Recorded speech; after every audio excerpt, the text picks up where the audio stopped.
Day 4 ప్రశు alias. శృతి హాస్పిటల్లో కళ్ళు తెరుస్తుంది. శృతి పక్కన వాళ్ళ ఫ్రెండ్ ఉంటుంది.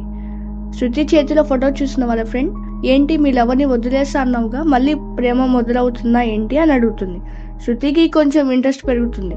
ఎవరు తను అని అడుగుతుంది. ఇదే ఫోటోలో ఉన్న వ్యక్తి గౌడ్ అని చెప్తుంది. శృతికి మళ్ళీ కన్ఫ్యూజన్. ఇంకా శృతి వెంటనే తన గురించి అడుగుతుంది. వాళ్ళ ఫ్రెండ్ చెప్పదు. ఏంటే మీ లవర్ గురించి నీకు తెలియదా అని అంటుంది. శృతి అడుగుతుంది కానీ వాళ్ళ ఫ్రెండ్ ఆట పట్టిస్తుంది అనుకొని చెప్పదు. శృతి కోపం వచ్చి ఏడుస్తుంది. వెంటనే వాళ్ళ ఫ్రెండ్ రియలైజ్ అయ్యి సరే చెప్తారా అని చెప్పి గౌడ్ బస్ స్టాప్లో వెయిట్ చేస్తూ ఉంటాడు. అప్పుడు శృతిని వాళ్ళ నాన్న బైక్ మీద తీసుకువస్తాడు. అప్పుడే శృతి కాలేజీలో చేరటం.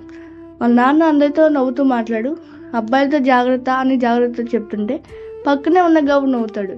వాళ్ళ నాన్న కోపంగా, ముఖ్యంగా ఇలాంటి వారితో జాగ్రత్త అమ్మా అని చెప్తాడు వాళ్ళ గౌడ్ని చూపించుకుంటూ. శృతి కొంచెం నవ్వుతుంది కానీ బాగా కనబడనివ్వదు. తర్వాత బస్ వస్తుంది. గౌడ్ అలాగే శృతి సేమ్ బస్ ఎక్కుతారు. ఒకే కాలేజ్ అని తెలుస్తుంది ఇద్దరికి. తర్వాత క్లాస్లోకి వస్తే అక్కడ కూడా సేమ్ గౌడ్ ఉంటాడు అక్కడ. శృతి వాళ్ళ నాన్న మాటలు బలంగా ఉంచుకొని అసలు గౌడ్తో ఒక్క మాట కూడా మాట్లాడదు. గౌడ్ ఏమో రోజు తనని మాట్లాడించడానికి విశ్వ ప్రయత్నాలు చేస్తాడు. ఇంకా గౌడ్కి కూడా చిరాకు వచ్చి గౌడ్ కూడా మాట్లాడాడు. ఇద్దరికి ఒకరి మీద ఒకళ్ళు కోపంగా ఉంటారు ఎప్పుడు. శృతి ఒకసారి ఎర్లీగా వస్తుంది క్లాస్కి. అక్కడే గౌడ్ ఫోన్ ఉంటుంది. ఎవరు లేరు అని పగలగొడుతుంది. తర్వాత తనకు ఏం తెలియనట్టు ఉంటుంది. గౌడ్ వచ్చి చూస్తాడు. ఫోన్ పగిలిపోయి ఉంటుంది. అసలు ఎవరు పగలగొట్టారు ఏం అర్థం కాదు. అందరూ వస్తారు. అప్పుడే శృతి సైలెంట్గా వస్తుంది, చిన్నగా నవ్వుకుంటూ. అప్పుడే గౌడ్కి కూడా అర్థమవుతుంది శృతినే చేసింది ఇది మొత్తం అని. కానీ ఏ ప్రూఫ్ లేకపోవడం వల్ల ఏం మాట్లాడదు. తర్వాత శృతికి కాలేజీలో కొంచెం లేట్గా ఇంటికి వెళ్తుంది. శృతి వెళ్ళే దారి కొంచెం చీకటిగా ఉంటుంది. శృతి ఒంటరిగా వెళ్తుంది. అసలే శృతికి దయ్యాలు అక్కడ ఉంటాయని చాలా భయపడుతూ ఉంటుంది. అలా వెళ్తూ ఉండగా దూరంగా కుక్క అరుస్తుంది. శృతికి భయం స్టార్ట్ అవుతుంది. ఎవరో పక్క నుంచి వెళ్ళినట్టు అనిపిస్తుంది కానీ ఎవరుండరు. వెంటనే పక్క నుంచి చెట్టు కొమ్మ విరిగి పడుతుంది. శృతికి బాగా భయం పెరిగిపోయి ఫాస్ట్గా పరిగెడుతుంది. వెంటనే ఒకళ్ళు ముసుగేసుకొని శృతిని ఒక్కసారిగా పట్టుకుంటారు. శృతి ఒక్కసారిగా భయంతో గుండె జారినట్టు అనిపిస్తుంది. ఎవరా అని చూస్తే గౌడ్ ఇది మొత్తం రివెంజ్ ప్లాన్ చేస్తాడనమాట. ఇలానే వాళ్ళు ఎప్పుడు కొట్టుకుంటూ ఉంటారు. వీళ్ళ వల్ల క్లాస్లో ఉన్న వాళ్ళందరూ ఇబ్బంది పడతారు. ఇద్దరు అసలు తగ్గేవారు కాదు. కాలేజ్ ఎలక్షన్స్లో కూడా ఇద్దరే ఆపోజిట్గా పోటీ చేసుకునేవాళ్ళు.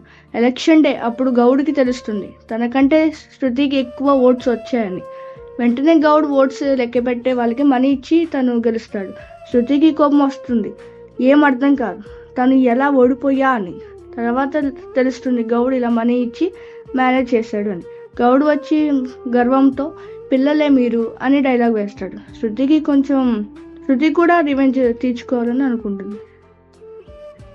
ఇలా ఉండగా గౌడ్ ఒకసారి వాళ్ళ ఫ్రెండ్స్తో మందు తాగుతుంటే అది వీడియో తీసి గౌడ్ వాళ్ళ పేరెంట్స్కి పెడుతుంది. అది చూసి గౌడ్ వాళ్ళ పేరెంట్స్ బాగా కొడతారు. అది చూసి శృతి బాగా ఎంజాయ్ చేస్తుంది. ఇలా సాగుతూ ఉంటుంది వాళ్ళ మధ్యలో గొడవ. తర్వాత ఫేర్వెల్ డే వస్తుంది. అందరూ స్టేజ్ మీద డ్యాన్స్ వేస్తూ ఉంటారు. అలా కాసేపటికి ఇద్దరు ముసుగు వేసుకొని డ్యాన్స్ వేస్తారు. బాగా చేస్తారు కూడా. అందులో ఒక అమ్మాయి ఒక అబ్బాయి ఉంటారు. అంతా బాగా డ్యాన్స్ వేసేసరికి ఫేర్వెల్ డేలో ఉన్న వాళ్ళందరూ వాళ్ళని పట్టుకొని వాళ్ళ ఫేసెస్ చూద్దాం అనుకుంటారు. ఒక్కసారిగా తీసేసరికి ఒకళ్ళు గౌడ్ ఇంకొకళ్ళు శృతి ఉంటారు. Da da da da da da.